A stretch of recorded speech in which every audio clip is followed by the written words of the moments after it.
আসসালামু আলাইকুম everyone, welcome to my channel recipe by Cynthia's mom. আজকে আমি আপনাদের জন্য নিয়ে এসেছি পেঁয়াজের পাতা দিয়ে আলু ভাজির রেসিপি। এই ভাজিটা গরম ভাত, রুটি, পরোটা সব কিছুর সাথে খেতে অসম্ভব মজার। আমার কাছে তো ভালো লাগে, আশা করছি আপনাদের কাছেও ভালো লাগবে। চলুন তাহলে কথা না বাড়িয়ে দেখে নেওয়া যাক আজকের এই ভাজির রেসিপিটি। এর জন্য চুলায় আগে থেকে একটা প্যান বসিয়েছি। এবার এর মধ্যে পরিমাণ মতো কিছুটা তেল দিয়ে নিচ্ছি।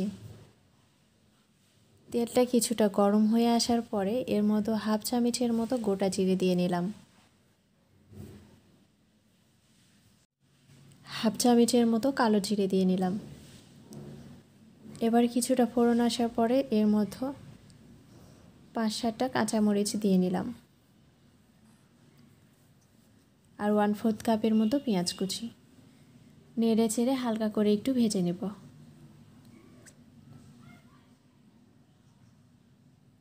ভেজে নেওয়া হয়ে গেছে। আমি এবার এর মধ্যে আলু দিয়ে নিলাম। আমি এখানে 1 কাপ আলু দিয়ে নিয়েছি। এবার এর মধ্যে পেঁয়াজের পাতা দিয়ে নিচ্ছি। আমি এখানে 2.5 কাপের মতো পেঁয়াজের পাতা দিয়ে নিয়েছি। স্বাদ মতো কিছুটা লবণ দিয়ে নিলাম।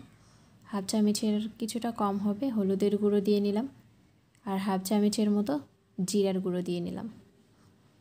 এবার একটু নেড়ে নিচ্ছি।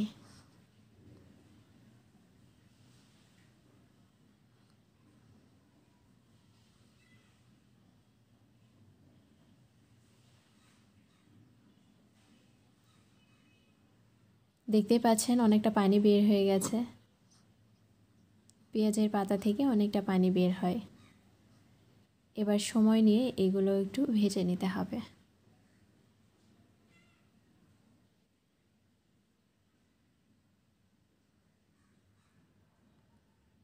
মাঝে মাঝে এভাবে নেড়ে দিয়ে রান্না হয়ে আসা পর্যন্ত এটা রান্না করব।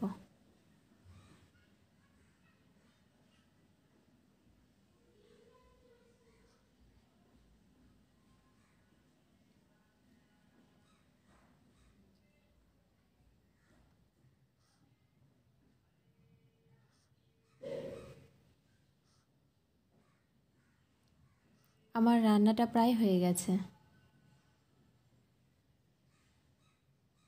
আমার ভাজিটা পুরোপুরি হয়ে গেছে। আমি চুলাটা অফ করে দিয়েছি। এবার একটা প্লেটে উঠিয়ে নিয়েছি, দেখতেই পাচ্ছেন।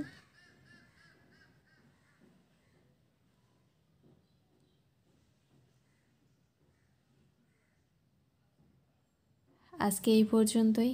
আবার দেখা হবে নতুন কোনো রেসিপি নিয়ে। সে পর্যন্ত সবাই ভালো থাকবেন, সুস্থ থাকবেন। আল্লাহ হাফেজ।